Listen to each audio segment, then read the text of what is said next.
साहित्य सिर्जनालाई जीवनको अभिन्न अङ्ग मान्ने वरिष्ठ सर्जक तथा समालोचक ममिला जोशी हुनुहुन्छ। विक्रम सम्वत 2024 सालमा धनकुटामा जन्मनुभएकी जोशीले औपचारिक रूपमा स्नातकोत्तर तहसम्मको अध्ययन गर्नुभएको छ। तथापि उहाँले अनौपचारिक अध्ययन मार्फत आफ्नो प्राज्ञिक दक्षतालाई विशिष्ट श्रेणीमा पुर्याएको पाइन्छ। साहित्य लेखनमा समान रूपले गद्यात्मक र पद्यात्मक दुवै विधालाई समान धर्मिताका साथ प्रस्तुत गर्ने उहाँको लेखनीगत शैली लालित्यपूर्ण, सुललित र ओजपूर्ण समेत देखिन्छ। उहाँका पयौं फुल्न थालेपछि निलो निलो आकाश र दुई थोपा आँसु जुन किरीहरू ओर्लिरहेछन्, दुर्गम उचाइमा फुलको आँधी जस्ता कविता संग्रह प्रकाशित छन्। ईश्वरको अदालतमा आउटसाइडरको बयान नामक निबन्ध संग्रह तथा सगरमाथाको नृत्यमग्न आत्मा, विशुद्ध साहित्यिक इन्टरनेट पत्रिका, कालचक्र, निर्वस्त्र नगरीमा, काबेली किनार, चीन शाश्वत आवाज जस्ता पत्र पत्रिका र रचनाको कुशल सम्पादन गरी आफूलाई बहुआयामिक व्यक्तित्वका रूपमा स्थापित गराउन सफल हुनुहुन्छ। सृजना केवल समाज वा राष्ट्रको यथार्थ चित्रण मात्र नभएर यसमा बुद्धि र विचारको कुशल एवं कलात्मक संयोजन हुनुपर्छ भन्ने विशिष्ट धारणा समेत उहाँमा छ। जीवनको उकाली ओह्राली तथा आरोह अवरोहमा विसङ्गति अधिकांश मात्रामा देखा पर्छ। तथापि हामीले थोरै मात्रामा प्राप्त हुने अस्तित्वका लागि जीवनमा विविध प्रकारका आरोह अवरोहसँग लड्न सक्नुपर्छ भन्ने विशिष्ट दार्शनिक धारणा उहाँभित्र रहेको पाइन्छ। ईश्वरको अदालतमा आउटसाइडरको बयान नामक निबन्धमा अत्यन्त नवीन नाटकीय शैली प्रस्तुत गरी साहित्यको नयाँ फाट कोर्ने काम उहाँले गर्नुभएको छ। अत्यन्त सरल, मिजासिलो र सर्वे भवन्तु सुखिन सर्वे सन्तु निरामयाको धारणालाई अँगाल्ने ममिला प्रकृतिको सुन्दरता र एकान्त प्रेमी समेत हुनुहुन्छ। सृजनामा एकान्तले बढी प्रभाव पार्ने भन्दै रचना एकान्तमा सृजना गरी भिडलाई पस्कने विषय हो भन्ने धारणा राख्नुहुन्छ। पद्मकन्या स्वर्ण पदक, प्रज्ञा पदक, शताब्दी युवा सम्मान, मोहन रेग्मी स्मृति सम्मान, गुन्जन प्रतिभा पुरस्कार, युवा वर्षमोती पुरस्कार, सम्पदा राष्ट्रिय अवार्ड, देवकोटा शताब्दी काव्य पुरस्कार जस्ता 3 दर्जन भन्दा बढी राष्ट्रिय र अन्तर्राष्ट्रिय पुरस्कारद्वारा पुरस्कृत उहाँ प्राज्ञिक र सामाजिक संस्थाबाट समेत अभिनन्दित हुनुहुन्छ। सृजनाकी महारथी ममिलाको दार्शनिक तथा साहित्यिक विचारलाई हृदयङ्गम गरी राज्यले नीति निर्माणमा आफूलाई जोड्न कदापि विलम्ब गर्नु भने हुँदैन। राष्ट्र, राष्ट्रियता, सभ्यता र संस्कारको सङ्गम बागमती टेलिभिजन समादरणीय दर्शकबिन, कार्यक्रम सभ्यतामा स्वागत छ। म माधव भुसाल। नेपाली सभ्यता र संस्कृति विश्वकै अनुकरणीय छ र यहाँका संस्कृतिको, सभ्यताको सम्वर्धनमा यहाँका भाषा, साहित्य र कलाको महत्तम भूमिका रहेको पाइन्छ। आजको बसाइमा लामो समय साहित्य सृजनामा आफूलाई अहोरात्र समर्पित गर्नुहुने वरिष्ठ सर्जक, समालोचक ममिला जोशी हामीमाझ हुनुहुन्छ। उहाँलाई कार्यक्रममा स्वागत गरौँ। धन्यवाद। नमस्कार। आराम हुनुहुन्छ? हजुर। यहाँ साहित्य सृजनामा विशेष गरेर आबद्ध हुनुहुन्छ। यो पूर्वीय दर्शन भनौँ या पाश्चात्य दर्शन भनौँ अथवा सिद्धान्त भनौँ, त्यहाँ धर्म, अर्थ, काम, मोक्ष इत्यादि कुराहरूलाई आधार बनाएर कुनै पनि कार्य गरिन्छ अथवा साहित्य पनि त्यसैको धारणाद्वारा अथवा सिद्धान्तद्वारा अनुप्राणित भएर सृजना गरिन्छ भनिन्छ। तपाईँ चाहिँ के का लागि चाहिँ लेख्नुहुन्छ सृजना? तपाईँले अघि भन्नुभयो जस्तै अब धर्म, अर्थ, काम, मोक्षलाई अब पुरा शब्दमा केलाएर त गर्दाखेरि कुनै पनि कुरालाई, वस्तुलाई चिरफार गरिसकेपछि त्यसलाई बनाइसकेको चिज जति सुन्दर देखिन्छ, चिरफार गर्दा त्यति सुन्दर देखिँदैन। हजुर। र त्यस अर्थमा मैले त्यसलाई अलिकति टाढा पन्छाएर म समग्रमा के भन्न चाहन्छु भने लेख्ने भनेको कुरा तपाईँको कार्यक्रम सभ्यता भन्ने जुन एउटा तपाईँले राख्नुभएको छ, नाम दिनुभएको छ, सभ्यता आफैमा एउटा मानव जीवनको विशिष्ट कर्मको प्रतिफलनलाई चाहिँ हामीले सभ्यता भन्न सक्छौँ। यदि त्यस्तो हो भने साहित्य पनि त्यसैको लागि लेखिन्छ। र व्यक्तिगत रूपमा भन्ने हो भने म भित्रको आस्तित्विक भोग किनकि चेतनशील प्राणी भइसकेपछि अस्तित्वको भोग जरुर हुन्छ मान्छेमा। अब सर्वश्रेष्ठ चेतनशील प्राणी भनिन्छ र तर मुखले सर्वश्रेष्ठ भनेर कर्मले चाहिँ सबैभन्दा निकृष्ट कर्म गर्छ भने त्यसलाई त सर्वश्रेष्ठ चेतनशील प्राणी भनेर दाबी गर्न पनि सुहाउँदैन कर्म अनुसारले नै। हजुर, यस कारणले यदि मैले गरेको कर्मले मलाई चाहिँ साँच्चै नै मलाई एउटा म बाँचेको बोध गराउँछ, बाँच्नुको गर्वबोध पनि गराउँछ। बोध मात्रै होइन, बाँच्न त कमिला पनि बाँच्छ, म ममिला पनि बाँच्छु, तर बाँचेको गर्वबोध गराउँछ भने मलाई लाग्छ त्यो चाहिँ मेरो वास्तविक कर्म हो र तपाईँको सभ्यतामा म आज अतिथिका रूपमा तपाईँका सामुमा उपस्थित छु। यो कारण पनि सायद अरू केही नभएर यही कर्म नै हुनुपर्छ, सत्कर्म नै हुनुपर्छ भन्ने लाग्छ। यहाँ चाहिँ त्यो सत्कर्मका कारणबाट अभिप्रेरित भएर सृजनामा लाग्नुहुन्छ। कुनै न कुनै मैले अघि जोड्न खोजेँ, कुनै न कुनै अभिष्ट त कसैको रहेको हुन्छ। कसैलाई आर्थिक रूपमा अगाडि बढ्ने कुरा हुनसक्छ, कसैलाई नाम कमाउने कुराहरू हुनसक्छ, कसैलाई आन्तरिक मनको पीडालाई अभिव्यक्त गर्ने एउटा माध्यमका रूपमा अप्नाएको हुनसक्छ। यहाँमा पनि त त्यो पक्कै केही छ त?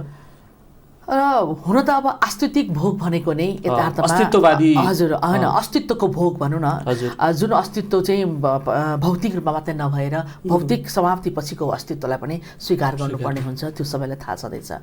तर तपाईँले भने जस्तै नामै कमाउनुलाई, दामै कमाउनुलाई जति जति जे भने पनि मैले जुन प्रकारले अस्तित्विक भोग भनेर जुन मैले भनिराखेकी छु त्यो वास्तवमा अर्को अर्थमा वास्तवमा नामै हो, विशिष्ट अर्थमा। किनकि हामी बाँचेको युगलाई चिनाउनु छ भने, हाम्रा भावी पुस्तालाई चिनाउने केही छ भने त हामीले गरेका विशिष्ट कर्महरू न, ती कर्महरूमा हामीले ती सत्कर्म नै पर्छन्। आखिरमा कुनै एउटा सिद्धान्तको प्रतिपादन गरौँ, अथवा हामीले सङ्गीतको सृजना गरौँ, अथवा साहित्यको सृजना गरौँ, अथवा वास्तुकला, चित्रकला, जता जे गरे पनि हाम्रा कर्महरू सत्कर्म, समाजसेवा नै किन नहुन्, हाम्रा कर्महरू हाम्रो भौतिक अस्तित्व समाप्तिपछि पनि रहिरहन्छ। यो सबैलाई थाहा छ र यस अर्थमा त्यो भोग एकातिर छ भने अर्को भोग चाहिँ जिन्दगीलाई चाहिँ म मर्दाखेरि अथवा मान्छेले यो संसारमा भौतिक चोला त छोडेर जान्छ भन्ने कुरा सबैलाई थाहा छँदैछ।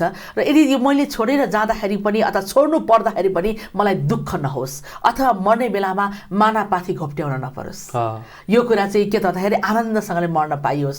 अथवा त्यो केवल साहित्यबाट हुन्छ अथवा मतलब विभिन्न कर्म, सत्कर्मबाट आफूलाई साहित्यमा चाहिँ खास गरी व्यक्त गरिने भएको हुनाले यसलाई बढी म जोड साहित्य, सङ्गीत, चित्रकला, विभिन्न कलाका विविध हाँगाहरूमा मैले आफूलाई यसरी व्यक्त गर्छु कि व्यक्त गर्दा गर्दा गर्दा मानव म चाहिँ संसारको सबैभन्दा यस्तो हलुको वस्तु हुन सकौँ ताकि पूर्वीय दर्शनमा भनेको सायद मोक्ष भनेको त्यति बेला प्राप्त हुनेछ। किनकि कहिलेकाहीँ म लेख्दा म यसरी रित्तिन्छु कि रित्तिँदाखेरि म आनन्दित अनुभव गर्छु, संसारको सबैभन्दा हलुङ्गो वस्तु भएको अनुभूत गर्छु, लाग्छ उसलाई कसैले पनि छेक्ने छैन, अनन्तको उडान उड्नलाई सजिलो हुन्छ। यहाँसँगको यो औचित्यपूर्ण र अर्थपूर्ण अनि त्यो लयात्मक संवादमा हामी जोडिने नै छौँ। तर त्योभन्दा पहिला यहाँको कुनै पनि रचनालाई हामीले यस प्रसङ्गमा जोड्नेछौँ। विशेष गरेर यहाँले नारी संवेदनासँग सम्बन्धित हुनसक्छ या समाज चेतनासँग सम्बन्धित हुनसक्छ, कुनै यस्तो यहाँका कविताहरू जसरी भए पनि सभ्यतालाई अगाडि बढाउने, तपाईँको सभ्यतालाई अथवा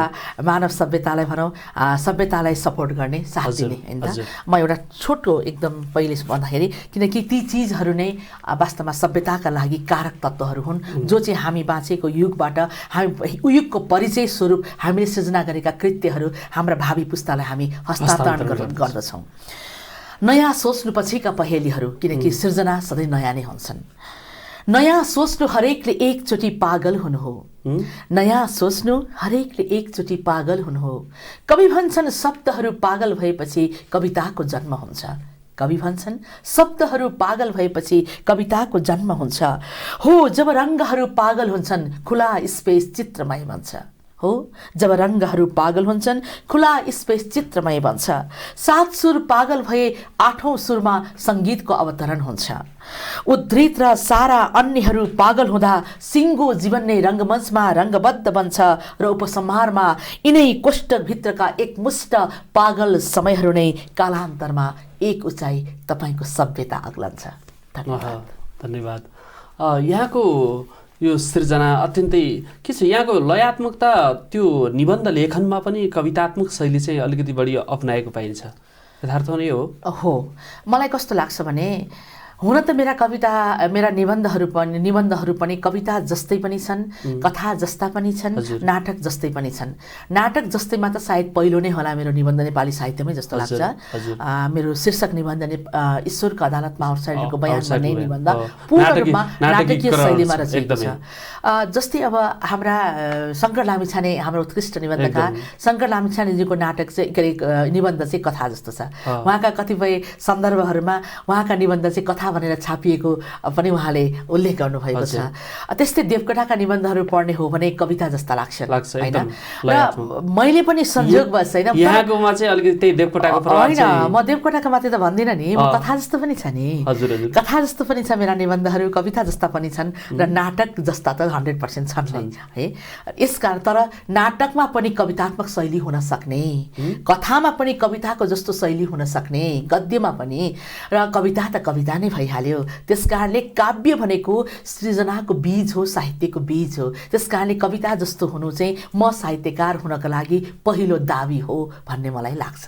त्यसकारणले पहिलो दाबी स्वरूप म सफल भएछु भन्ने तपाईँको शब्दबाट, तपाईँको प्रश्नबाट मलाई त्यस्तो अनुभूत भइरहेछ। यहाँका सृजनाहरू पढ्दै गर्दाखेरि त्यो लयात्मक किसिमले जुन गद्यात्मक शैलीलाई पनि त्यो अपनाउनु भएको पाइन्छ र शब्दको झङ्कार पनि त्यही किसिमको छ। हृदयलाई, मस्तिष्कलाई त्यसरी नै झङ्कृत पारिरहेको हुन्छ। र यसर्थ पनि यहाँले के छ भन्दा साहित्यको जुन धर्म र मर्म हो त्यसलाई चाहिँ छोड्नु भएको छैन। अब यो पछिल्लो समयमा लेखेका तपाईँहरूले निबन्ध पनि धेरै देख्नु भएको छ, अध्ययन पनि धेरै गर्नुभएको छ। यी नवस्रष्टाहरूले लेखेको निबन्धहरूलाई चाहिँ कसरी मूल्याङ्कन गर्नुहुन्छ? यहाँ एउटा समालोचकका रूपमा पनि स्थापित हुनुहुन्छ मूल्य र मान्यताका आधारमा। यस सन्दर्भमा चाहिँ मलाई अलिकति हाम्रो भनौँ न हाम्रो पाठ्यक्रम विकास केन्द्रले है, त्यसमा चाहिँ निबन्धमा यतातिर सामान्य वस्तुपरक लेखलाई पनि निबन्ध भनेर राखिदिँदाखेरि हामी विद्यार्थीहरू भ्रममा पर्छन्, शिक्षकहरू पनि भ्रममा पर्छन् पढाउँदाखेरि स्वाभाविक रूपमा। किनकि हुन त वस्तुपरक निबन्ध हुन्छ, तर वस्तुपरक भए पनि त्यहाँ निबन्धको जुन गुण धर्म त चिन्तन त हुन पर्यो, शैली त हुनु पर्यो, शैली मात्रै होइन चिन्तन पनि त हुनु पर्यो नि। कसरी निबन्ध भन्ने नि होइन, त्यसलाई एउटा कलात्मकता हुनु पर्यो होइन र वस्तुपरक निबन्धमा पनि त कलात्मकता हुनु पर्यो, चिन्तनपरकता हुनु पर्यो निबन्धको लागि। चित्र उतारे जस्तो मात्रै त्यो चाहिँ सपाट वर्णन गरिन्छ भने त एउटा बाबा कसैले पनि मानौ म यहाँ गएँ, त्यसपछि यस्तो गरेँ, त्यसपछि यस्तो खाएँ, त्यसपछि यहाँ पुगेँ भनेको त त्यो बोलेको पनि त कथा भइहाल्यो नि त। तर त्यहाँ त एउटा कथाको एउटा धर्म हुन्छ, कथाको एउटा क्लाइमेक्स हुन्छ होइन। त्यो सबै कुरा त त्यहाँ त बुझ्नुपर्छ नि आखिरमा। नयाँ सिद्धान्त स्थापित गर्न खोज्नु भएको त होइन नवस्रष्टाहरूले? होइन, मलाई जहाँसम्म लाग्छ त्यस्तो चाहिँ होइन। किनभने होइन अज्ञानता पनि अब किन भनौँ अलिअलि चाहिँ हाम्रो मेहनत गर्ने बानी कम। मलाई त्यो अज्ञानता त आजका हाम्रा विद्वान विदुषीहरूलाई अज्ञानी छन् भन्नु चाहिँ बेकार हो। अज्ञानी हुनुहुन्न, सबैजना ज्ञानी हुनुहुन्छ, तर त्यसलाई हेलचेक्राइ गरिन्छ। हाम्रो शिक्षा प्रणालीमा कस्तो शिक्षा आवश्यक छ, जस्तै मेरो विचारमा है इन्जिनियरिङ पढ्ने विद्यार्थीहरूले चाहिँ पनि त पत्र लेख्न सिक्न पर्छ नि होइन र। एउटा राम्रोसँग निवेदन लेख भन्यो भने जान्दैनन्, तर किन हामीले त्यति महत्त्व दिँदैन? त्यस्तै प्रकारले कुनै पनि एउटा विषयमा लेख भन्न त सकिन्छ नि त।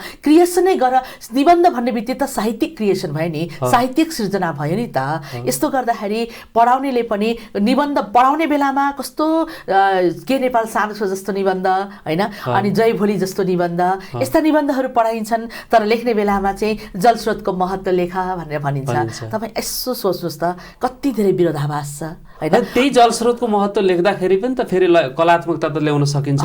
महत्त्व भन्ने शब्द गरिसकेपछि सपाट भएर जान्छ, किनकि कलात्मकता त्यहाँ भएन। कला भनेको त हेर्नुहोस् हाम्रा कृष्णभूषण बल, कविज्यू कृष्णभूषण बल जो अहिले हामी माझ भौतिक रूपमा हुनुहुन्न, र उहाँले भन्नुभएको कुरा, कविताको बारेमा भन्नुभएको कुरा अथवा लेखनीको बारेमा भन्नुभएको कुरा मेरो आँखामा, मेरो हृदयमा, मेरो मस्तिष्कमा अहिले पनि झन्कृत छन्। उहाँले भन्नुहुन्थ्यो कविता भनेको त त्यस्तो सजिएको दुलही जस्तो हो जसको अनुहार पातलो पर्दाले छोपिएको होस् र हेर्नेलाई पनि त्यो पर्दा उठाएर हेरौँ लागुन् र देख्नेलाई पनि एउटा मतलब सुन्दर वस्तुको चाहनाको अथवा त्यो पूर्ण रूपमा उदाङ्ग भएपछि शुद्धताको अन्तिम सीमा समाप्त हुन्छ।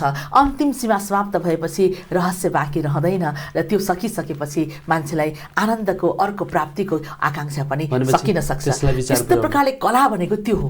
यस्तो प्रकारले कलालाई यदि निर्वाह गर्ने हो भने त अनि पो निबन्ध बन्छ त। हामीले साहित्यिक निबन्ध भन्ने पढाउने के नेपाल सानो छ हैन, त्यस्तो पढाउने अनि पहाडी जीवन पढाउने अनि लेख्ने बेलामा चाहिँ त्यसरी लेख, त्यस्तो किसिमको सपाट त्यसरी हामीले भन्न सक्नु पर्यो कि लेख सोझै भन्दी भइगयो नि। किनकि वस्तुपरक निबन्ध भनेर कसैले छुट्याउने गरेका छन्, तर यो पनि यथार्थ होइन। वस्तुपरक निबन्धमा पनि चिन्तनपरक त अघि पनि भन्यो हामीले, साहित्यको प्रबन्धलाई पनि निबन्धका रूपमा साहित्यको हो एकदम त्यो अनुसन्धानात्मक कुरालाई जब लेखिन्छ भने त्यो रिसर्च हुने बित्तिकै त्यहाँ चाहिँ फ्याक्टको कुरा आउँछन्, ट्रुथको होइन फ्याक्टको कुरा आउँछन्। फ्याक्टलाई पनि हामीले कलात्मक रूपमा व्यक्त गर्न नसकिने होइन, तर गहिराइमा पुगेपछि ट्रुथमा जानुपर्छ। यो सबैलाई थाहा छ, सत्यमा जानुपर्छ। तर जे भने पनि कलात्मकता नभइकन साहित्यिक निबन्ध हुँदैन। यो बीचमा हामीले नववधु रूपी फेरि पुनः सृजनालाई कवितालाई हामीले जोडौँ र फेरि संवादमा राख्ने नै छौँ। म कविताको शीर्षक रहेको छ अलिकति महिला चेतनालाई, किनकि संसारलाई हामीले जति नै हामीले अहम गरे पनि न त आगोले मात्रै संसार चल्छ न त पानीले मात्रै संसार चल्छ। आगो र पानी विपरीत धर्म हुन्, जसरी नारी र पुरुष पनि धर्ममा विपरीत नै छन्। तर पनि नारी र पुरुषको सहयात्रा बिना तपाईँको सभ्यता कसैको सभ्यता अगाडि बढ्न सक्दैन। र यस अर्थमा नारीप्रतिको संवेदनालाई विशेष यसलाई चाहिँ चित्रमा उतार्दै बिम्बमा उतार्दै मैले कविता लेखेकी छु। एउटा सत्य घटनामा आधारित एउटी जसलाई चाहिँ आफ्नै सोल्टाले बेचेका छन्, विवाह गरेर बेचेका छन्। भनेपछि यथार्थ कारुणिक घटना हो। त्यसैलाई मैले धेरै अगाडि मैले त्यो पढेकी हुँ र त्यो घटना भनौँ न जो पढेकी उसले अन्तर्वार्ता उसमा पनि दिएको जस्तो लाग्छ मलाई रेडियोमा। जे होस् त्यही घटनालाई आधारित मानेर मैले चाहिँ यो कविता लेखेकी छु। र महिलावादी नभन्नुहोला, यसलाई चाहिँ पुरुषहरूलाई चाहिँ एउटा आह्वानको रूपमा मैले भन्न खोजेको यो कवितालाई कट्टर महिलावादी नभनेर यसलाई चाहिँ सृष्टिको सुन्दर सत्यलाई आत्मसात गर्नको लागि अनुरोध गरिएको एउटा काव्यात्मक अभिव्यक्ति ठानिदिनु होला। कविताको शीर्षक रहेको छ नगरवधुको वक्तव्य। एकादेशको कथामा वर्णित राजकुमार जस्तो मेरा सोल्टी राजै, आज बेसरी हुरी चल्दा उहिले हुर्रिएर तिम्रो अगालोमा बेसरी बाँधिएको सम्झे। आज बेसमरी आकाश गर्जिँदा उहिले तिम्रो छातीमा शिर लुकाएर गर्जनको सट्टा तिम्रो धड्कन सुनेको सम्झे। आखिर यात्रा त हाम्रो प्रेमकै जस्तो लागेको थियो, तर प्रेमको बहानामा कस्तो विचित्र पर्खाल अग्ल्यायो तिमीले। तिमीसँगै मेरा सारा सपनाहरू पर्खाल बाहिर परेका छन्। बुझ्यौ, एक दिन यो बढीमाको पर्खाल भत्काएर मबाट बिछोडिएका मेरा सारा सपनाहरू जरुर आफ्नै अगालोमा फर्काउने छु। त्यतिन्जेलसम्म सानो बिरुवा जतनले हुर्काए जस्तै कलमको पर्खाल अग्ल्याएर भए पनि मेरा एकमुष्ट सपनाहरू पर्खाल भित्र सम्हालेर राख्न भनी कवि बासु शशीलाई भनिदिनु। कविलाई जस्तै मलाई पनि पर्खाल रत्तीभर मन पर्दैन। कविलाई जस्तै मलाई पनि पर्खाल त रत्तीभर मन पर्दैन, तर कहिलेकाहीँ पर्खालको जवाब अझ अग्लो पर्खाल अग्ल्याएर दिनुपर्दो रहेछ।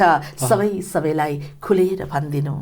सोल्टी राजै, तिमीले दिएको रातो गुलाबकै कसम, कुनै दिन तिमीले मलाई विश्वासको सिन्दुर भरेर यो पर्खालभित्र आफ्नी वधु बनाई भित्र्याएका थियौ। तर मेरो निधारमा नगर वधुको धप्पा लगाइदिएर तिमी कहाँ कहाँ उडिरह्यौ। मलाई बेचेर गए पनि मसँगै तिमीले बेच्न सकेको मेरै प्रेमको कसम। म पर्खालभित्र नरकमा यहाँ कुजिरहेँ, तिमी गाउँमा मेरै घरको आँगन भएर स्वर्गैतिर बेग मारे झै निर्लज्ज घुमिरह्यौ। राजै, अझै सुन्दैछु आजै यतिखेरै आफ्नो कोटको टाँकमा अल्झिएका कपालका लामा रेसाहरूको फरफर तालमा तिमी महिला मन्त्रीको शपथ लिँदैछौ रे। तिमीलाई थाहा छ कि छैन, तिम्रो शपथमा झण्डा फरफराए फरफराइरहेको त्यो कपाल त हाम्रो सुहागरातमा सिरानीमा झरेको प्रेमको चिनो भने मैले नै तिम्रो कोटको टाकमा त्यो कपाल सिउरिदिएकी थिएँ नि। के गर्नु, सबैभन्दा ठुलो घात त आफ्नाले नै गर्दा रहेछन्। आखिर डिएनए परिणाम किन उल्टो भइदियो, सूर्यलाई कुन्तीले सोध्याछ भनिदिनु। सानोमा आमाले नजर लाग्ला भने कालो टिको लगाइदिनुहुन्थ्यो। सानोमा आमाले नजर लाग्ला भने कालो टिको लगाइदिनुहुन्थ्यो। बिचरो फुच्चे कालो टिको तिम्रो जाली नजरको बडे माको धब्बाले यसै छोपियो। आज म तिमीबाट लञ्छित नगरवधु आफ्नै यौवनको सागरमाथि मरुभूमि फैलिएकी छु र यो पर्खालभित्र आफ्नै जीवनको भुताहा कालो छाया बनेर आफैलाई तर्साइरहेछु। राजै, एक दिन मेरो जीवनको त्यही भुताहा कालो छाया तिमीलाई तर्साउन जरुर आउनेछ र तिम्रो गर्विलो कुर्सीमा सानले बस्नेछ। त्यतिखेर तिम्रो पापी आँखाले सत्य मलाई देख्ने छैनौ, सट्टामा मान्छे बसेर भर्खरै उठे जस्तो हल्लिरहेको कुर्सी मात्र देख्नेछौ। त्यतिखेर तिमी डराएर भाग्दा द्वारमा सुरक्षार्थ तिम्रा द्वारपालहरू मेरै आदेशले तिमीलाई हत्कडी लाउन कोरिरहेका हुनेछन्। देख्ने बुझिने जो हुनेछन् सबैले यो सबसे खुसीको कुरा सर्वप्रथम गाउँमा सबसे दुखी म जस्तै मेरी आमालाई भनिदिनु। हो अचेल, उज्यालोले मसँग पटक्कै आँखा जुधाउँदैन। हो अचेल, उज्यालोले मसँग पटक्कै आँखा जुधाउँदैन। मेरा आफन्तहरू पनि अचेल मसँग बोल्ने मनै गर्दैनन्। सायद उज्यालोले मलाई अति कुरूप देख्दो हो। सायद आफन्तले पनि मलाई आफ्नो इज्जतको उचाइसँग नमिल्ने पुड्को देख्दो हो। आमा, यतिखेर मेरो उचाइ स्वीकार गर्न नचाहने पुरुष बिनाको प्रकृतिमा आमा, यतिखेर मेरो उचाइ स्वीकार गर्न नचाहने पुरुष बिनाको प्रकृतिमा गर्जनकारी हुरी बादल र नदीको सारथीमा आफैमा छिन्न भिन्न भएर आफैमा धुजा फाटिएर या आफैमा उर्लिएर पोखिएर मेरो भाग्यमा लागेको कालो दब्बा मेटाउनेछु र आफ्नै कर्मको गाढा रङ्गले अर्कै भाग्यरेखा कोर्नेछु। आमा, कुनै बेला मेरा कलिला हातले पूजा गर्ने गरेको देवी बस्ने थानीमा अब त्यो कालो तिलक मात्र होइन, तिलकसँगै धारिलो तरवार पनि कसै गरेर सम्हालेर राखिदिनु। प्रिय, आखिर प्रेम र अहम एउटै सिरानीमा कहिल्यै चैनले निदाउन सक्दैन। जीवनको सहयात्रा हिँडिरहेका सबैलाई भनिदिनु है। धन्यवाद। अत्यन्तै मार्मिक, हृदयस्पर्शी र सामाजिक यथार्थतालाई टपक्क टिप्नुभयो र साहित्यिक भाषाद्वारा अथवा त्यो संवेदनापूर्ण तरिकाले प्रस्तुत गर्नुभयो। यहाँको भाषिक शैली त्यस्तै किसिमको रहेको छ र त्यो समाजको यथार्थलाई टपक्क टिप्नु भएको छ र यसरी नै सबै स्रष्टाहरूले समाजको एउटा चित्र उतार्ने र समाज परिवर्तनका लागि जुन किसिमको सन्देश जुन ठाउँमा पुर्याउनु पर्ने हो त्यो दिन सक्ने हो भने पक्कै समाज रूपान्तरण हुनका लागि समय लाग्दैन। र अर्को कुरा रहन्छ यहाँका रचनाबाट त्यो प्रज्ञा अथवा मोक्षतर्फ चाहिँ कसरी चाहिँ आकृष्ट हुन्छन् सृजनाबाट? कस्तो भनेदेखि मोक्ष भनेको के त भन्दाखेरि मुक्ति। अब मैले त्यसलाई विशेष अर्थै राख्नु त पर्दैन जस्तो लाग्छ मलाई। र मुक्ति भन्ने बित्तिकै कुनै कुराबाट मुक्ति मिलेपछि आनन्दको अनुभूति हुन्छ। जसरी तपाईँले प्यास लागेको बेलामा पानी पिउनु, भोक लागेको बेलामा खानु, होइन, निद्रा लाग्यो भने निदाउनु, यी सबै कुराहरू के हुन्छ भन्दाखेरि हामीलाई त्यो खाना खाइसकेपछि अब त्यसबाट मुक्ति मिल्यो, भोकबाट मुक्ति मिल्यो। मैले अभिव्यक्त गरिसकेपछि मेरा ती जुन मलाई एकदम भित्रैबाट चिमटिरहेको मुटुलाई पनि दुखाइरहेको जस्तो जुन घाउ जस्तो पीडाहरू थिए, जुन सत्यहरू थिए, त्यो कुरालाई मैले व्यक्त गरिसकेपछि एक किसिमले म कसैले त सुने होला नि, कसैले त बुझे होला नि भन्ने अर्थले पनि म मुक्त भएको र आनन्दित भएको अनुभूत गर्छु। यसकारणले साहित्यलाई समाज परिवर्तनको सम्भाग त मानिन्छ, मैले माने, तर केवल समाज परिवर्तन मात्रै नभएर एउटा विरेचन सिद्धान्त त चाहिँ भनेको त होइन। हामीले आफ्नो पेटलाई सफा राख्नको लागि सबै विकारहरू बाहिर निकाल्ने आयुर्वेदमा छ, होइन? हो भने यदि पूर्वीय दर्शनको त्यही मान्यतालाई लिएर विरेचन सिद्धान्त साहित्यमा छ, होइन? र यसै अर्थमा मैले जब व्यक्त गर्छु भने म जरुर हलुको हुन्छु। मोक्ष त यसै पनि भइहाल्यो नि। त्यसकारण व्यक्ति स्वस्थ हुनु भनेको एउटा परिवार स्वस्थ हुनु हो, परिवार स्वस्थ हुनु भनेको समाज, र समाज स्वस्थ हुनु भनेको देश, राष्ट्र सबै स्वच्छ हुने हो भने सम्पूर्ण मानव सभ्यता प्रेमिल हुन्छ र प्रेमपूर्ण हुन्छ र आनन्दित हुन्छ। सायद युद्ध भन्ने कुरा, रगत भन्ने कुरा कम्तीमा हामीले एक अर्काको यो चाहिँ गर्नुपर्ने थिएन होला। अब यहाँले आफ्नो त्यो रचनामा विशेष गरेर केही कुराको पनि अन्त्य छैन र आदि पनि छैन भन्ने जस्ता धारणाहरू अभिव्यक्त गर्नुभएको हुन्छ र आदि र अन्त्य छैन, सबै यसको चाहिँ निरन्तर चक्रका रूपमा रहेको हुन्छ भन्ने किसिमका धारणाहरू राख्नुहुन्छ। यसको आशय चाहिँ होइन, एउटा एस्पेक्ट के रहेछ भने, एउटा सत्य चाहिँ के रहेछ भनेदेखि इकोसिस्टम भनेर हामीले जुन अङ्ग्रेजीमा हामी भन्ने गर्छौँ, नेपालीमा पनि हाम्रो एउटा प्रणाली छ, प्रकृतिमा एउटा प्रणाली छ।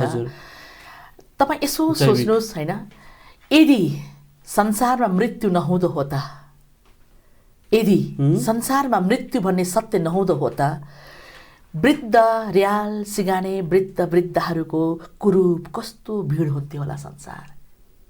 एकपल्ट कल्पना गर्नुहोस्। त्यसकारण मृत्यु भनेको पनि संसारलाई सुन्दर बनाइराख्ने प्रकृतिको एउटा दूरदर्शी कला हो। हेर्नुहोस्, मृत्यु पनि भन्दा हामीलाई दुःख लाग्छ। भनेपछि यहाँ त हरेक विषयलाई सकारात्मक दृष्टिकोणबाट मात्रै हेर्ने, त्यो भन्न खोजेको पनि होइन। सकारात्मक सबै अलिकति त हो, सृष्टिको नियमलाई सकारात्मक दृष्टिकोणबाट, सृष्टिका कुरालाई मैले भन्न खोजेको प्रकृतिको नियमलाई।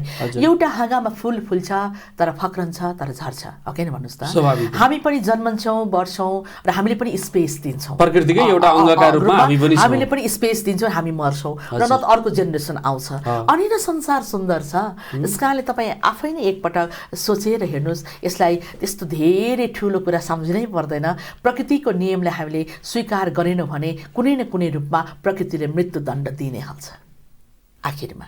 र यसको आशय यति मात्रै हो कि आखिरमा एउटा चक्र जस्तो छ संसार, एउटा स्पेस हामीले छोड्नै पर्छ।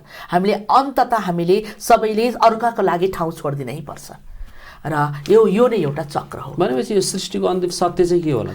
र अब यो त म हेर्नु त्यस्तो ज्ञाता होइन, म त एउटा सामान्य एउटा सर्जकको रूपमा समाजलाई देखेको कुरा र कहिलेकाहीँ कल्पना गर्दाखेरि केही कुराहरू आउँछन्। तर अब सृष्टिका यो अन्त्य आदि यो सबै कुराहरू भन्दाखेरि मलाई चाहिँ कस्तो लाग्छ भने यो चक्रको रूपमा घुमिरहेको छ। बस यति मात्रै सोच्यो भने सायद त्योभन्दा बढी चाहिँ म भन्न पनि सक्दिनँ, जान्न पनि जान्दिनँ। तर यसको अर्थ मैले त्यो कुरा त देखेकी छैन नि त। र अहिलेको यतिसम्म मान्छेको जुन एउटा चेतनाको शक्ति यतिसम्म हुन्छ जो बाहिर त देखिँदैन नि त। आत्मशक्ति त भित्र छ भनेपछि त्यो शक्तिले अब टाइम ट्राभलको कुरा आएको छ होइन। अहिले अब फ्युचरको पनि गरिन्छ र विगतको पनि गरिन्छ, आगतको पनि गरिन्छ, विगतको पनि गरिन्छ भनेपछि त आखिरमा त पूर्वीय दर्शना भनेको पूर्व निर्धारित त रहेछ नि त फेरि। तर हामीले त हो कि होइन, हामी त अलिकति होला संशयमा हामी त होला भनेर स्वीकार गरेका थियौँ। ओसले भन्छ नि, ए बाबा भगवान् मानिदेऊ क्या मानिदेऊ, भनेपछि मरेपछि त के अरे भयो भने तातो कराईमा त डुब्नु पर्दैन नि होइन, भएन भने ठिकै छ के भयो भने जस्तै त हो नि होइन। त्यसका त्यही आधारमा हो यथार्थमा होइन। तर जे भने पनि जस्तो भने पनि अब टाइम ट्राभल जस्तो कुराहरू पनि यदि छन् भने संसारमा अदृश्य सत्ता शक्तिहरू छन् होला। तर जे जस्तो भए पनि यो एउटा भनौँ न एउटा सानो बिन्दुबाट प्रारम्भ भएर त्यसै गर्ने शून्यसरी बिलाए भन्ने जुन दर्शन छ सायद हुन सक्छ। त्यति त भन्न सक्छु, सायद हुन सक्छ। अब सृजनामा विशेष गरेर यहाँका सृजना पनि अलिकति प्रणयपरक पनि धेरै हुने गर्छन्, कवितामा पनि त्यो प्रणयपरकता आउने गर्छ र समाजको यथार्थ चित्रण पनि हुन्छ। अब त्यो प्रणयमा पनि यहाँले त्यो प्रज्ञापन, त्यो ज्ञानपन अथवा बुद्धि विवेक त्यो प्रस्तुत गर्नुहुन्छ, यो कसरी सम्भव छ? एउटा कुरा के हामी अब मैले चेतनाले यदि त्यस्तो कुरा नगर्ने हो भने त ए बाबा सन्तान उत्पादन त जुनसुकै प्राणीले पनि सन्तान उत्पादन गर्छ, सिकाइराख्नु त पर्दैन एकदम बुझेका छन् सबैले होइन। र तर प्रज्ञा भनेको कुरा सिकाउनुपर्छ, सिक्नुपर्छ हो। मान्छे फरक त्यसैले त छ नि, त्यति पनि नभए भने त लेख्नुको कुरा औचित्य पनि छैन होइन। र अर्को कुरा लेख्ने कुरामा चाहिँ अब शङ्कर लामिछाने नै भने जस्तै जीवनका यति धेरै विषयवस्तुहरू छ नि, त्यो प्रेम हुनसक्छ अथवा हाम्रो समाज हुनसक्छ अथवा दर्शन हुनसक्छ, जे पनि त हुनसक्छ नि। सबै कुरा मान्छेसँग सम्बन्धित छ भने सबै विषयवस्तु भइ त हाल्यो नि। त्यस कारणले तपाईँ त यस्तो पनि लेख्नुहुन्छ भन्दा चाहिँ मलाई चाहिँ त्यति धेरै त्यो कुराहरूले चाहिँ भनौँ न त्यो कुरा चाहिँ मैले यस्तो पनि भन्ने कुरा नै आउँदैन। म एउटै धारा मात्रै हेर्नुपर्छ भन्ने छैन नि। मलाई सत्य अन्तिम पनि त छैन नि मेरो विचारमा। मलाई पनि त्यस्तो लाग्छ, अन्तिम सत्य त छैन नि त। मलाई लागेको सबै कुरा सत्य लागेको कुरा तपाईँलाई पनि सत्य लाग्छ भन्ने त छैन नि। अलिअलि स्वीकार गरिदिए जस्तो मात्रै न हो, होइन र? त्यस कारणले सबै अन्तिम सत्य छैन। समय सापेक्ष, व्यक्ति सापेक्ष, स्थान सापेक्ष, यी सबै कुराहरू फरक फरक हुन्छन् भने मैले मात्र यो कुराले दाबी गरिरहन त म सक्दिनँ। तर हरेक विषयवस्तुमा ममिलाको लेखन चाहिँ अथवा समालोचना चाहिँ अलि फरक कोणबाट औँल्याइएको छ भन्ने पनि त आउँछ नि त फेरि। त्यो त हुन्छ, किनकि आफ्नोपन त हुन्छ नि त फेरि पनि। मेरो पहिचान त अलिकति छ नि त, होइन? त्यस कारणले आफ्नोपन त हुन्छ, लेखनको आफ्नो शैली हुन्छ, होइन? त्यो त आफ्नोपन त हुन्छ। तपाईँको मान्छे त उयो आँखा नाक मुख त हो नि। तपाईँ हामी अब सबैजना म जस्तै ठ्याक्कै जस्ताको तस्तै जम्ल्या त हुँदैन। उस्तै देखिए पनि उसको संवेदना फरक हुनसक्छ। तर कतिपय विषयवस्तुमा चाहिँ अलिकति एकदमै फरक धारबाट पनि प्रस्तुत भएर समालोचना गरिदिनु भएको हुन्छ। एकदम, त्यो त एकदमै विभिन्न तरिकाले गरिन्छ। किनभने सृजना भनेको कुरा, किनकि समालोचना पनि एउटा सृजना हो भन्ने, सृजना भनेको कुरा नयाँ चिज हो। नयाँ कुरालाई भयो नयाँ जस्तो लाग्छ, प्रकृतिमै भएको कुराले नयाँ ढङ्गले व्यक्त गर्नु न आखिरमा सृजना भनेको। त्यस कारणले जसरी व्यक्त गरे पनि मैले भन्न पर्यो कि त्यो चिजमा डार्क साइड र ब्राइट साइड के छ भन्ने कुरा देखिनु पो पर्यो त। जसरी भए पनि टेक्निक त जसरी पनि हुनसक्छ। संवादमा पुनः जोडिने नै छौ, त्योभन्दा पहिला फेरि पुनः सृजनामा। ल ठिक छ, म सृजनातिर नै लाग्छु एकदम। तपाईँले अघि भर्खरै मलाई प्रेमको कुरा र प्रज्ञापूर्ण प्रेमको कुरा गर्नुभएको थियो। तर त्यति धेरै प्रेमको त प्रज्ञापूर्ण त होइन, तर मैले आजभन्दा करिब भने 28 वर्ष अगाडि है अगाडि लेखेको एउटा कविता सुनाउने जमर्को गर्छु। यदि यहाँ मेरो चाहमा परेको रहेछ भने म त्यो कविता सुनाउन चाहन्छु, छैन भने ठिकै छ। नहुन पनि सक्छ, कहिलेकाहीँ के हुन्छ एउटा कविता ल्यायो भने अनि त्यो कविता हुँदैन फेरि, अनि त्यसो भएपछि ला भन्ने हुन्छ। तर पनि म कोसिस गर्छु एकचोटि। र यसरी कविताहरू भनौँ न, कविताहरू लेखिरहँदा, कविताहरू भनिरहँदा एउटा कस्तो चाहिँ संसार चाहिँ अर्कै छ जस्तो चाहिँ लाग्छ है। हजुर, मैले कविता भेटेँ र कवितालाई म यो चाहिँ आजभन्दा मैले भने त्यत्रो कति सालमा थियो, 28 वर्ष 26 वर्ष अगाडि, 26 वर्ष अगाडि लेखिएको कविता, त्यो जुन प्रेम पीडा प्यास र पानी भनेर म कविता चाहिँ पढिरहेको छु। प्रेम पीडा प्यास र पानी। पानी पानी भयो जिन्दगी, छत्ता छुल्ल पोखियो, कतै प्यास बुझियो, कतै लास बहियो।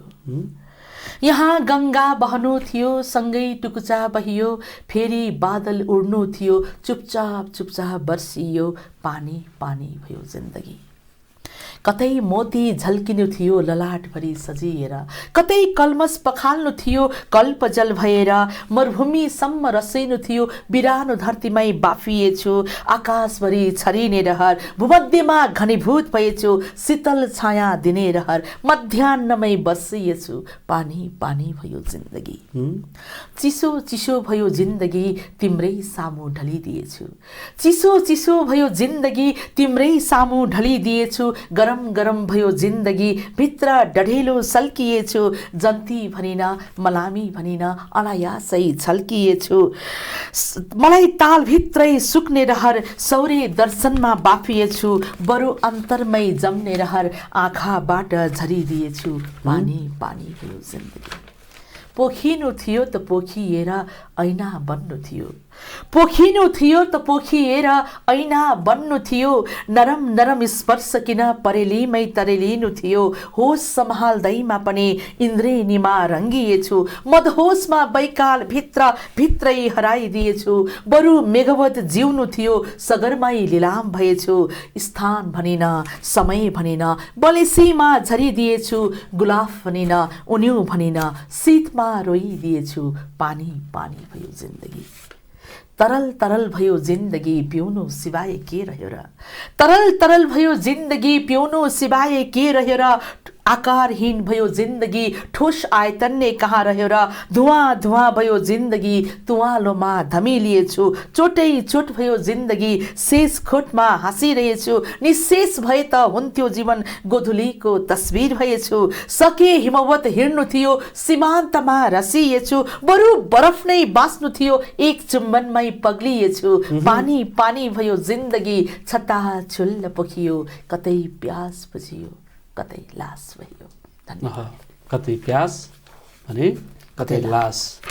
यहाँका कविताले अत्यन्तै यो कवितामा यहाँको यो शैली के वाणिक छन्दलाई नलिएर यहाँको एकदम स्वतन्त्र लेखन छ अथवा गद्यात्मक शैलीलाई अपनाउनुहुन्छ एक किसिमले भनौँ र त्यसमा गद्यभित्र पनि यहाँले अलिकति आफ्नो लय गद्यभित्र पनि एउटा लय हुन्छ। एउटा भ्रम के छ भने गद्य कवितामा लय हुँदैन भन्ने भ्रम छ कतिमा कुरा गरेको। त्यही गद्यको उठान बैठानलाई अलिकति मिलाएको मात्रै त हो नि, अरू केही गरेको जसरी छन्दमा कुनै पनि शास्त्रीय छन्दमा त्यो लयात्मकता हुन्छ त्योभन्दा बढी गद्यमा पनि हुने गर्छ, त्योभन्दा पनि त्यसमा पनि हुने गर्छ। तर वाचनमा र अर्को कुरा त्यसलाई जुन ग्रहण गर्ने र उठान बैठानदेखि लिएर त्यसलाई श्वासले पनि भनेपछि यहाँले त्यो गद्यलाई न्याय गरेर यस्तो भएको त्यस्तो न्याय उच्चारण हिसाबले अथवा वाचनको हिसाबले न्याय कवितालाई भनौँ गद्य कवितालाई पनि सङ्गीत चेतना हुन्छ, अन्तर्लय हुन्छ भन्ने कुरालाई चाहिँ न्याय दिन चाहिँ खोजिएको हो। भनेपछि यो पछिल्लो पुस्ताहरूमा चाहिँ के छ भन्दा गद्य कविता चाहिँ कुनै छन्दमा पढ्नु पर्दैन अथवा कुनै लय पनि मिलाउनु पर्दैन, वाक्य पढे जस्तै सरसर्ती पढे हुन्छ भन्ने जुन एउटा धारणा अभिव्यक्त गरिएको छ छैन। मजाले पढ्छन् हेर्नुहोस्, नजानिकनै भए पनि होइन जानिकन राम्रैसँग पढ्नुहुन्छ।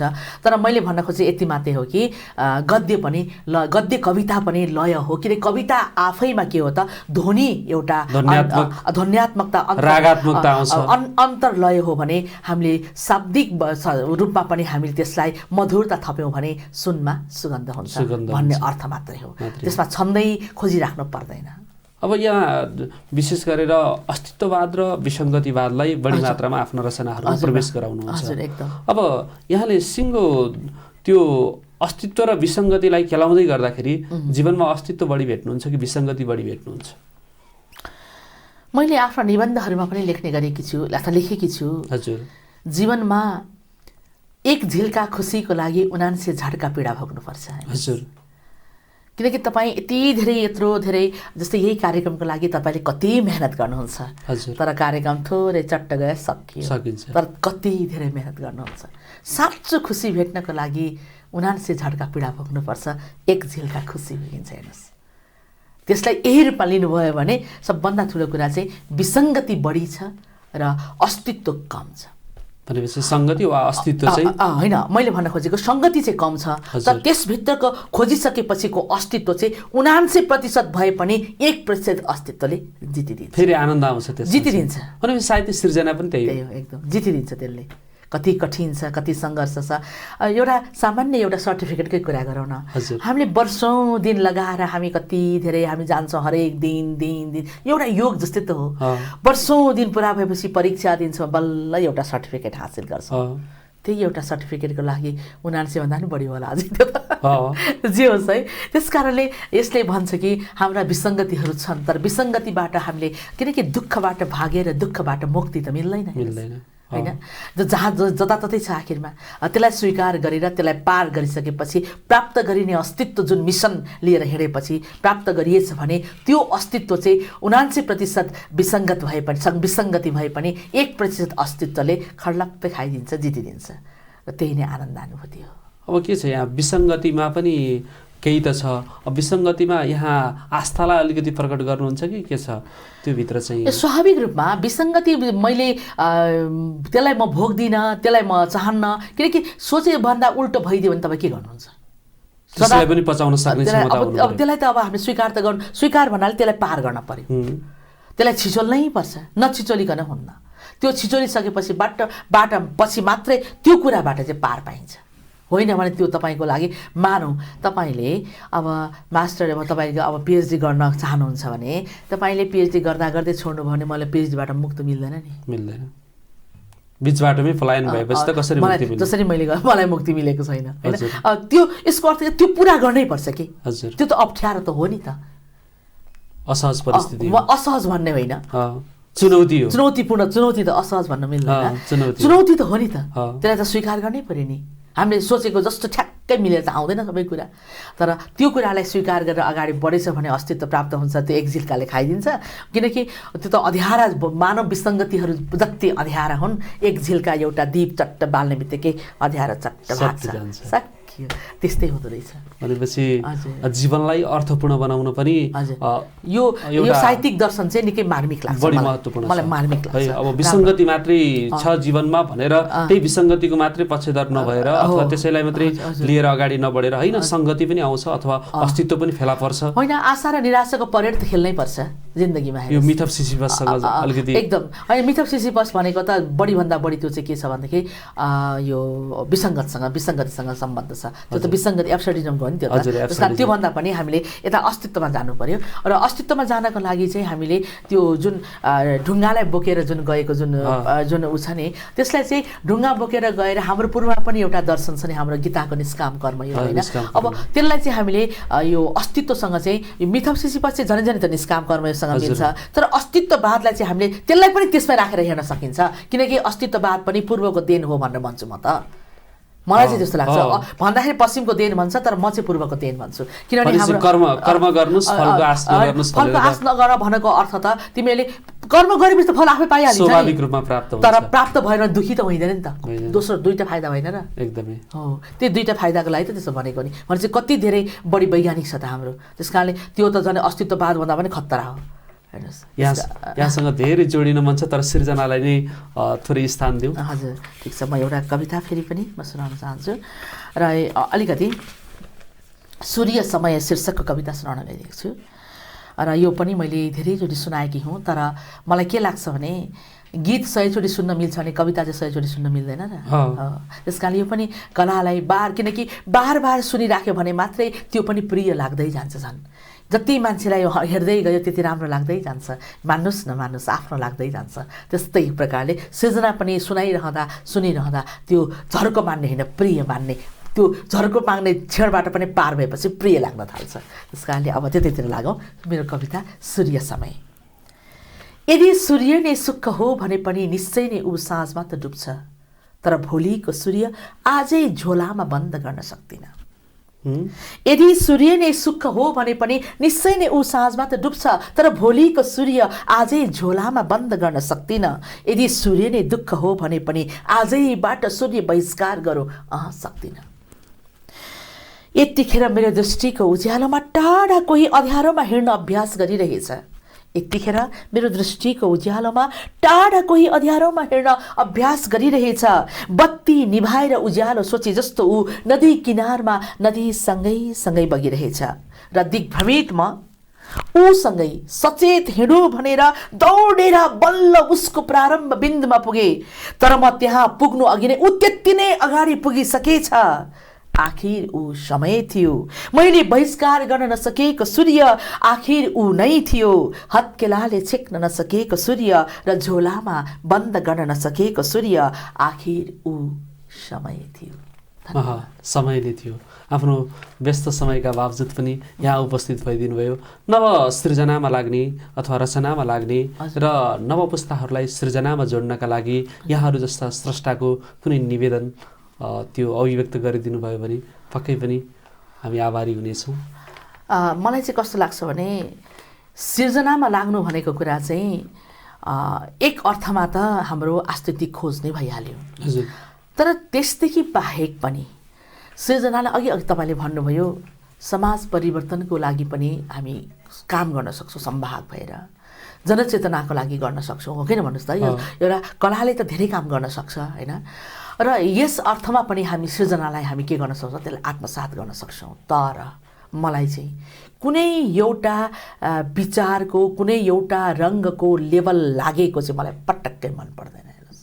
किनभने सृजना भनेको कुरा हामी बाँचेको युगको पहिचान, त्यहाँ तिमी पनि छौ र म पनि छु, ऊ पनि छु र ऊ पनि छ, सबै छन्। सबैको पहिचानलाई हामीले भावी पुस्तालाई हामीले हस्तान्तरण गर्नु छ भने मैले कसैको एकाङ्गी परिचयलाई मात्रै पछाडि हामी दिन्छौँ भने हामी कति धेरै स्वार्थी हुनेछौँ। त्यो कुरा गलत हुनेछ। त्यस कारणले झोलामा एउटा विचारको पोको बोकेर होइन, त्यो एउटा बोकेको विचारको पोको र एउटा रङ्गको चस्मालाई चाहिँ बाहिर फालेर प्राज्ञिक दुनियाँमा पदार्पण गरेर क्रिएसन गरौँ र त्यो सृजना हामी बाँचेको सिङ्गो युगलाई पहिचान दिने, भविष्य पुस्तालाई हामीले साँच्चै नै हाम्रो परिचय दिन, गर्विलो परिचय दिन सक्ने खुबी बनुन् र हाम्रो सभ्यताले त्यो कुरालाई रहस्य स्वीकार गरून्। हस्, धन्यवाद। समादरणीय दर्शकबिन, आजको कार्यक्रममा लामो समय साहित्य र सृजना, अध्यापन प्राध्यापन पेसामा संलग्न र जीवन नै एउटा सृजना हो, सृजनामै आफूलाई खर्चिनुपर्छ र सृजना मार्फत समाज रूपान्तरण गर्नुपर्छ भनेर अहोरात्र खट्नुहुने वरिष्ठ साहित्यकार मोमिला जोशी हामी माझ हुनुहुन्थ्यो। आगामी स्रष्टामा फरक व्यक्ति वा स्रष्टासँग उपस्थित हुने नै छौँ। तबसम्मका लागि कार्यक्रमबाट बिदा दिनुहोस्। नमस्कार।